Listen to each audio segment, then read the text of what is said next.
구약 창세기와 신약 요한복음 모두 태초에라는 말로 시작을 합니다. In the beginning.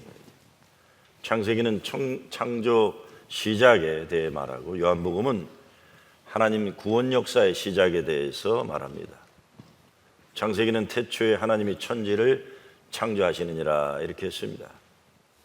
창세기 1장이 기원전 1900년 쓰여졌을 것으로 성서학자들은 봅니다. 저자를 전통적으로 모세가 저자라고 하면서 출애굽하면서 썼다라고 전통적으로 이해를 합니다.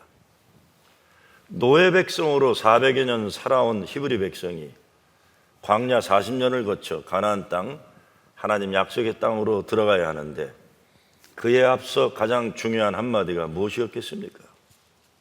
모세는 새로운 역사가 열리는데 그 백성을 향해 외친 말씀이 태초에 하나님이 이 세상 모든 걸 창조하셨느니라 선언했다고 저는 생각합니다. 노예 400여 년 자기 자신이 누군지 모르고 살아야 했습니다. 왜 존재해야 되는지 모르고 살아야 했던 백성들입니다. 그런데 이제는 하나님 약속 믿고 하나님 예배의 백성으로 선택받은 민족으로 부름받게 된 겁니다. 그러한 거룩한 존재로서의 부름받음과 광야를 40년 맴돌아야 하는 그 백성의 현실 사이에는 괴리가 있는 거예요. 모순이 있는 겁니다. 너무 큰 세상 말로 아구가 안 맞아요. 그런 역사의 현실에서 태초에 하나님이 천지를 창조하시니라 선언하면서 그 하나님이 태초부터 택하시고 계획하신 역사가 있는데 그 역사의 주인공이 될 민족이 바로 너희 자신들이다. 우리들이다. 우리 민족이다. 확인시켜주고 있는 것입니다. 그들의 존재 가치와 미래 역사의 방향이 노예 400년에 의해서 판단되는 게 아니라는 겁니다. 그들의 존재 가치와 미래 역사의 방향이 지금 광야 40년 이 암울한 어려운 그 현실이 결정해 줄 것도 아니라는 겁니다. 그리고 앞으로 가나안 땅으로 들어가 살아야 하는 아직 오지 않은 미래를 생각해 볼 때에 태초에 하나님이 천지를 창조하시니라. 그러니까 그 백성의 모든 것에 과거의 현재의 미래의 모든 것에 앞서서 하나님의 시작하심이 우선되었다는 것을 분명히 알아야 된다 이것입니다. 하나님이 택하신 백성들에게는 하나님 창조의 목적이 있다는 것입니다. 그 창조 원칙과 목적을 위해 출애굽하는 것이고 가나안 땅의 미래가 예비되었다는 말씀입니다. 요한복음, 마태, 마가, 누가보다 늦게 쓰여진 복음서입니다. 요한은 오래 살았어요. 다른 사람들은 순교 일찍 했지만 예수님을 따라다녔던 제자들 다 세상 떠나고 마지막 남은 제자로서 자기도 이제 세상을 떠나면서 후손들에게 남겨야 할 말 한마디가 있다면 무엇일지 요한은 고민했을 거다. 그 가운데 성령의 감동이 있어서 그래 이거다 외친 말씀이 태초에 말씀이 계시니라 이것입니다. 태초에 말씀이 계시니라. 말씀이란 헬라어는 로고스입니다. 로고스란 단어는 그리스 헬라 철학에서 천하 만물이 움직이는 진리 이걸 의미하고 있어요. 근데 이 진리에 가장 가까운 한자를 찾는다면 도예요. 도, 타오. 영어로 보면 the way. 그러니까 태초에 길이 있었다. 태초에 도가 있었다. 이렇게 번역이 되는 겁니다. 그 길이란 모든 인간이 가야 하는 참된 길, 생명의 길이다 이겁니다. 그렇다면 요한복음 읽으면서 초대교회 교인들이 찾은 그 길, 로고스는 무엇이었겠습니까? 예수님이죠. 예수님이. 그런 예수 믿다가 핍박당하고 순교당하는 고난의 현실에 직면한 초대교회 교인들은 요한복음을 읽으면서 무슨 생각을 했겠습니까? 영원한 생명의 주인이신 예수님이 계시니 죽어도 살고 살으면 영원히 죽지 않는다는 믿음으로 살고 죽은 거예요. 로마 네로 황제와 같은 폭군들에 의해 사자의 밥이 되고 화형에 처하게 되는 순교의 역사 현실이 있지만 예수 믿는 그들에게는 로고스가 있다는 믿음을 가지는 겁니다. 예수 안에 참되게 사는 길, 영원한 길이 있다는 것을 다시 확인하고 십자가 구원의 약속을 믿고 살고 죽을 수 있었던 것입니다. 태초에 말씀이 계시니라. 지금 내가 당하는 고난 이전에 말씀이 있었다. 근데 그 말씀이 세상을 움직이는 원칙이다. 그 원칙이 무엇입니까? 예수 믿으면 구원받고 영원히 죽지 않는다. 죽어서도 영원히 산다. 세상의 천하 죄인들도 하나님은 사랑하셔서 독생자 예수 그리스도와 십자가에서 맞받고 마셨다. 지금 우리가 당하는 고난과 죽음이 전부가 아니라 이 모든 것에 앞서 하나님 말씀이 먼저 있었다. 태초에 말씀이 계시니라. 우리 인생의 어떤 질문도 결국은 답을 얻으려면 모든 것 이전에 존재했던 그 오리지널 시작으로 돌아가야만 합니다. 요한은 모든 것의 시작에 말씀이 계셨다고 증거하고 있습니다. 요한복음이 다른 공간 복음서, 그러니까 마태마가 누가보다 그들과 같은 예수 그리스도를 증거하면서도 아주 다른 시각을 제안하는 것이, 그것은 마태마가 누가는 하나님이 되신 예수님이 부활하시고 하늘로 승천하셨다고 얘기하지만 요한복음 하나님 자신이 땅으로 내려와서 사람이 되셨고 사람 속에서 구원을 위해 사셨고 십자가 죽음 이후 부활하셔서도 제자들에게 음식을 만들어 먹이시고 그들과 함께 하시는 것으로 끝을 냅니다. 올라가는 분이 아니에요. 여기와 계시는 분이죠. 그러니까 말씀이 세상 속으로 들어와 사람들의 삶이 되셨다는 것을 증거한다고 해도 과언이 아닐 겁니다. 그 말씀이 지금 사람들이 사는 삶 속에서 이루어지는 하나님 나라인 겁니다. 구름 바라보는 게 아니에요. 이 삶 속에서 이루어지는 하나님 나라의 현실인 거죠. 하나님이 천지 창조를 하시면서 어둠과 혼돈과 무의미가 있었던 땅에 빛과 질서와 의미를 주셨다고 창세기 1장에 설명합니다. 요한복음은 어둠, 아픔, 죽음, 좌절, 무의미의 현실을 살아가야 하는 초대교회 교인들에게 예수님이 모든 것 시작 이전에 계셨다고 말하면서 예수님 때문에 예수 믿는 사람들은 로고스, 빛, 생명, 사랑을 살게 되었다고 증거하는 겁니다. 신앙은 삶입니다. 우리가 하나님을 우리 아버지라고 말하는 것은 하나님이 우리를 우리보다 더 잘 아신다는 것이고 우리보다 우리를 더 사랑하신다는 것을 말하는 겁니다. 우리가 세상에 존재하기 이전에 하나님이 우리를 만드셨고 아셨고 계획하셨고 사랑하셨다는 겁니다. 그렇기 때문에 우리 눈에 보이는 것으로, 우리 손에 잡히는 것으로, 우리가 살면서 경험하는 것으로 우리 자신은 물론 우리의 현재와 미래 모든 것을 판단하면 안 되고 모든 것 이전에 존재하는 하나님의 뜻으로 보라는 것입니다. 말씀에 담겨있는 모든 겁니다. 진리, 빛, 사랑, 생명, 이것이 순교를 당하는 초대교인들에게 들려진 복음이라면 오늘 우리들이 들어야 하는 복음이기도 합니다. 근데 태초에 말씀이 계시니라고 요한이 말하면서 여기에 대해서는 토론이나 의견 교환의 여지를 조금도 남겨두지를 않습니다. 그냥 In the beginning was the word라고 선언합니다. 설명이 아니라 선포입니다. 설명이나 논리의 전개나 설득의 과정이나 이런 것이 아니라 선언입니다. 선언이 뭡니까?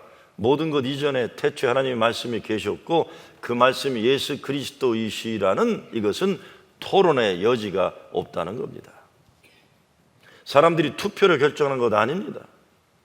사람들이 이해를 하거나 못하거나 이것에 달려있는 것이 아니라 하나님의 절대적인 선포입니다. 이것은 불변하는 진리다, 영원한 진리라는 겁니다. 오직 우리가 결정해야 하는 것은 이 말씀을 믿을 것이냐 아니냐 이것뿐입니다. 여러분, 신앙생활하면서 어떤 건 사람들이 투표로 결정하지만 불변하는 하나님의 진리는 투표로 결정하는 게 아닙니다. 그것을 존재하기 때문에.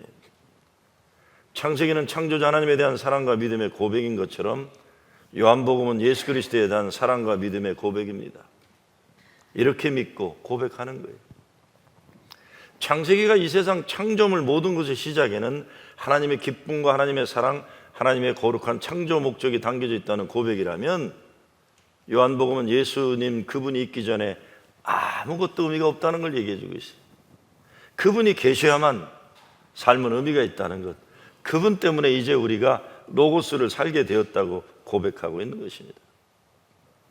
로고스를 찾으면 우리 삶이 어떻게 달라집니까?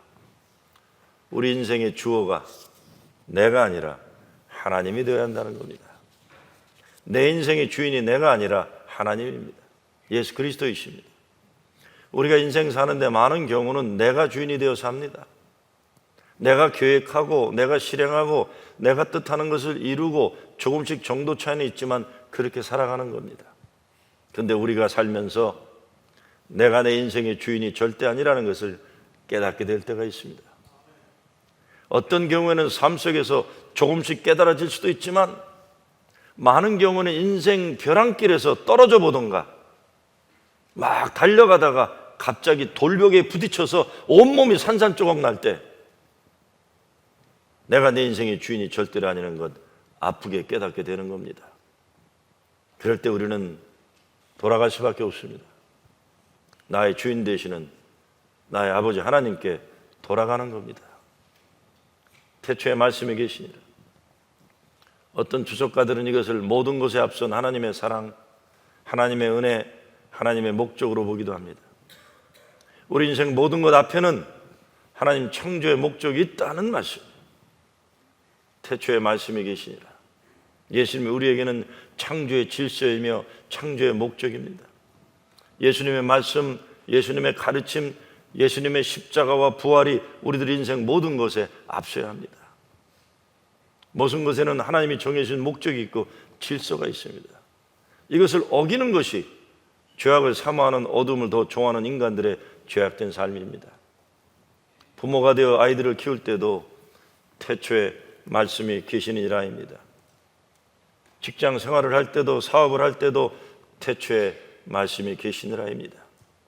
혼돈, 무질서, 무의미가 눈에 보이고 손에 잡히는 엄연한 현실 같지만 이게 다가 아니라는 겁니다. 여기에 태초의 말씀이 계시니라 선포하는 거예요. 예수님이 우리 가운데 계시기 때문에 creation out of chaos, 혼돈 가운데 창조예요. 그 창조가 14절 말씀이 육신이 되어 우리 가운데 거하심에 우리가 그 영광을 보니 아버지 독생자의 영광이요 은혜와 진리가 충만하더라입니다. 더 이상 혼돈과 무질서와 무의미가 지배하는 현실이 아니라 하나님 영광과 은혜와 진리가 충만한 현실이 되는 것입니다. 자녀 교육도 마찬가지입니다. 미국에 이민 온 목적을 하나님 믿는 백성으로 자기 정체성을 분명히 하지 않는 부모들의 문제는 결국 목적과 방향이 없는 자녀들을 만드는 것입니다. 태초에 말씀이 있었다는 분명한 인생의 목적이 있어야 자녀 교육에 미래가 있다는 겁니다. 벌써 오래전인데 우리 코리안 아메리칸으로서 자랑스러운 일이 있었습니다. 하와이 주의 고등학생 학력 경시대회 대표팀으로 미국 전국의 학력 경시대회에 참여했던 팀 가운데 한인 학생이 한 아이가 있었어요. 그 학생이 소속된 팀이 학력 경시대회에서 1등으로 발표되었습니다. 근데 그 한인 학생이 자기 점수가 채점된 시험지를 보니까 자기가 틀렸는데 시험관들이 맞는 것으로 실수한 걸 발견하고 팀 친구들에게 알렸어요. 이거 내 점수 틀린 건데 시험관들이 맞게 점수를 매겼다. 그랬더니 팀들이 그래 우리 이거 보고하자 그래서 학력경시대 본부팀에 자진신고를 했어요. 그래서 1등이 되었던 팀이 3등으로 떨어지고 말았어요.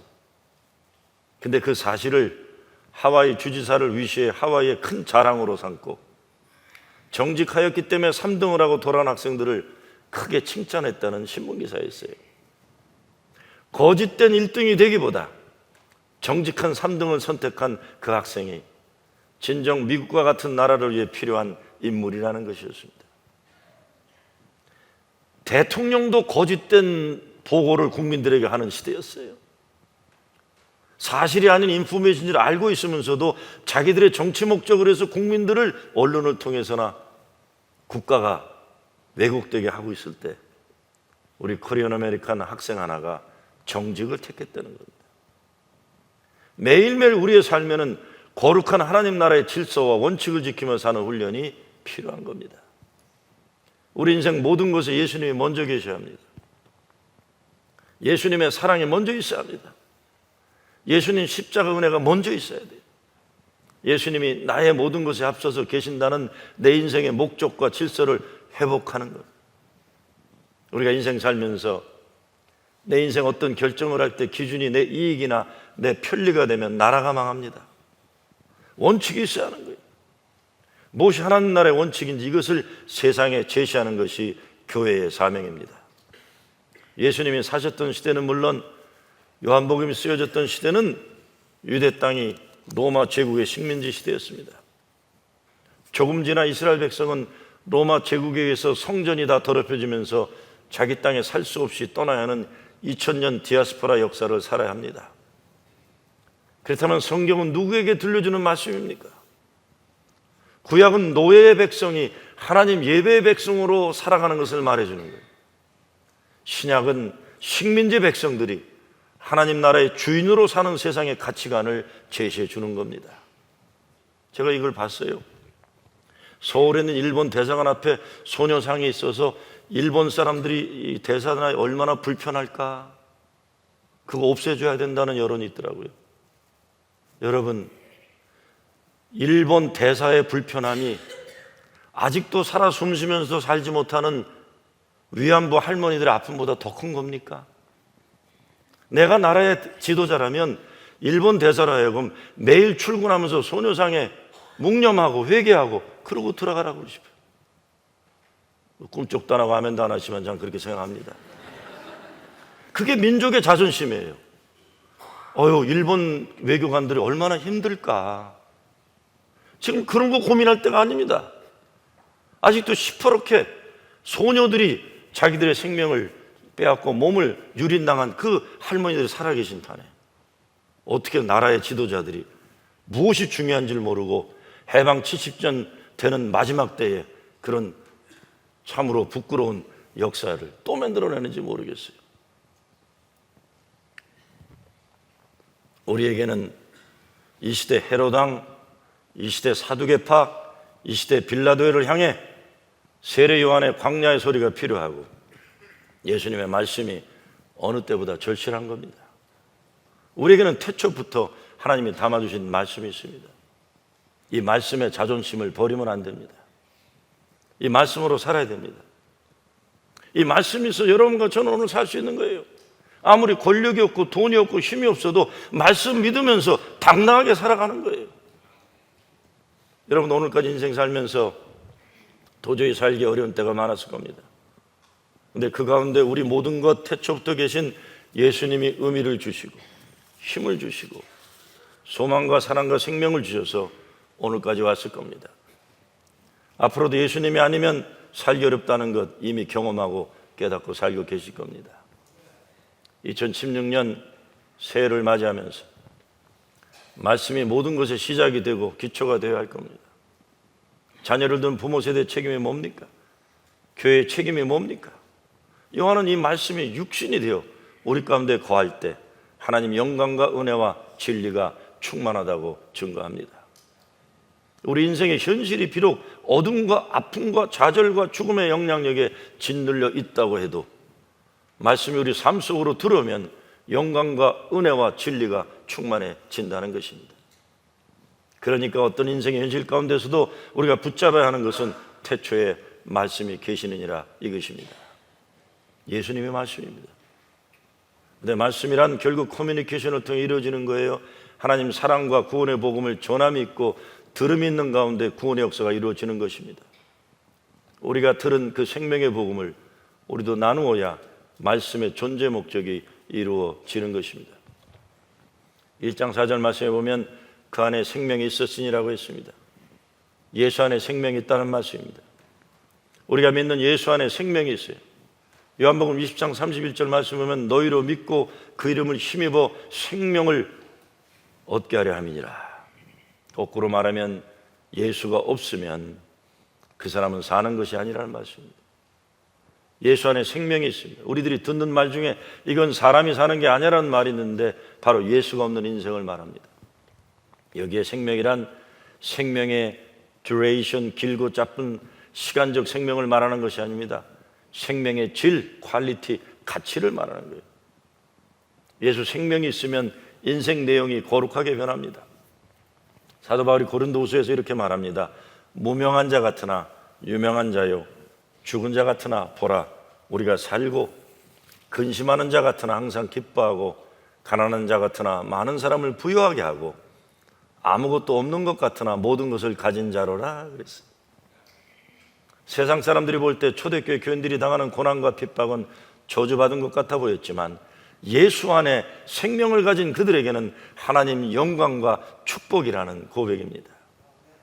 생명의 반대는 죽음입니다.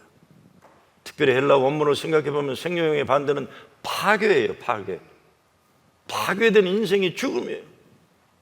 지금 여러분의 인생의 중심에 예수의 생명이 존재하고 있습니까? 아니면 파괴된 인생, 자기가 자기를 스스로 죽음으로 이끌고 있는 죄악된 인생입니까? 욕심이 우리를 파괴합니다. 미움이 우리를 파괴합니다. 거짓이 우리를 파괴합니다. 하나님을 두려워할 줄 모르는 교만이 우리를 파괴합니다. 때로는 영적인 파괴된 삶이 육신의 파괴와 관계의 파괴가 되고, 그것이 결국은 우리를 죽음으로 몰고 갑니다. 생명을 택해야 됩니다. 요한은 이 생명은 사람들의 빛이라고 증거합니다. 예수님이 생명의 빛이라는 선언입니다. 어둠을 밝히는 빛입니다. 어둠은 어둠을 밝힐 수가 없어요. 오직 빛만이 어둠을 밝힐 수 있습니다. 사람이 사람을 구원할 수 없습니다. 사람이 사람의 능력으로 영생에 이르지 못합니다. 빛 대신 예수 그리스도가 우리를 구원하시는 겁니다. 왜 빛이 필요합니까? 내 속에 있는 어둠을 물리치기 위해서 예수 그리스도가 내 안에 들어와야만 내 속에 있는 어둠이 사라지는 거예요. 이 땅 살아가면서 아픔, 슬픔 자체가 문제는 아닙니다. 육신 가진 사람들은 모두 정도 차이일 뿐이지 그렇게 살 수밖에 없어요. 저도 어제 타일랜드 먹고 꿀꺽꿀꺽 그저 기침하지 말라는 약도 마셨어요. 아프지 않는 사람이 어디 있습니까? 살아있으면 아픔이 있는 거고, 살아있으면 어려움이 있는 겁니다. 그러나 하늘로부터 내려오는 기쁨이 있으면 이길 수 있는 거예요. 이길 수 있는 거예요. 말씀이 없는 세상은 어둠의 세상이에요.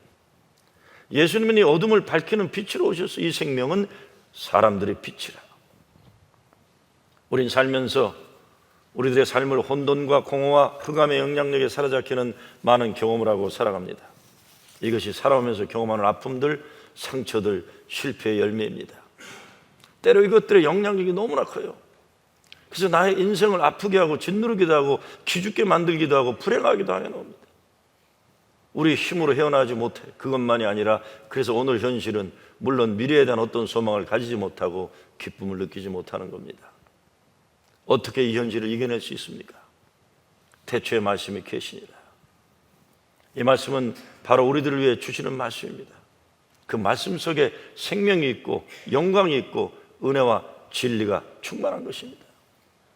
인도의 성자 선다싱이 이야기 보면 많은 것을 여행 다니던 한 사람이 그에게 고백하는 이런 이야기가 있습니다. 나는 모하메드의 무음을 보았는데 그것은 매우 화려하며 다이아몬드와 여러 값진 물건들로 치장되어 있었다. 사람들은 나에게 말하길 여기에 모하메드의 뼈가 묻혀 있다고 했다. 나폴레옹의 무덤도 가보았는데 사람들은 여기에 나폴레옹의 뼈가 묻혀 있다고 했다. 그러나 그리스도의 무덤을 보니 그것은 열려 있었으며 아무런 뼈도 없었다. 그리스도는 살아계신 분이기에 그 무덤은 지금까지 2000년간이나 열려 있다. 내 가슴 또한 그리스도를 향해 열려 있으며 그분은 내 가슴에 살아계신다. 그분은 모든 그리스도인들의 삶에 살아계심으로 살아계신 주님이시다. 진정한 기독교인들은 그리스도를 믿는다고 고백하는 사람들이 아니라 그분을 소유한 사람들이다. 그분을 소유한 사람들이다. 올해 우리 교회 주제 선구를 누가복음 4장 18절로 여러분 가지고 계신 그 삼았습니다. 이것이 예수님 목회 원칙이기 때문에 그래요. 우리 교회 사역 전반에 걸친 로고스가 되어야 하기 때문에 누가복음 4장 18절을 정했습니다. 무엇보다 올해는 사순절을 시작하면서 중풍병자 친구들 예수님께로 데리고 와서 고침받도록 한 친구들, 믿음의 친구들이 되는 캠페인을 시작할 것이기 때문에 더욱 이 말씀이 중요합니다. 가난한 이들에게 기쁜 소식이 되는 교회, 눈 멀고 귀 먹은 이들이 보고 들을 수 있도록 도와주는 교회, 억압당한 이들에게 자유와 해방을 주는 교회, 그리고 모든 사람이 새롭게 시작할 수 있도록 기회를 주는 희년을 선포하는 교회가 되는 것입니다. 누가복음 4장 18절을 교회 주제 선구로 삼으면서 가장 중요한 것은 예수님의 목회 원칙이 우리의 마음이 되고 우리 삶의 습관이 되는 것입니다. 전도를 하는 것도 사람을 교회로 끌어온다는 것보다 예수님을 그 사람이 만나도록 하는 것이 더 중요합니다. 왜? 모든 사람은 예수를 만나야 살 수 있기 때문입니다. 예수님이 없는 사람은 질서가 없고 원칙이 없습니다.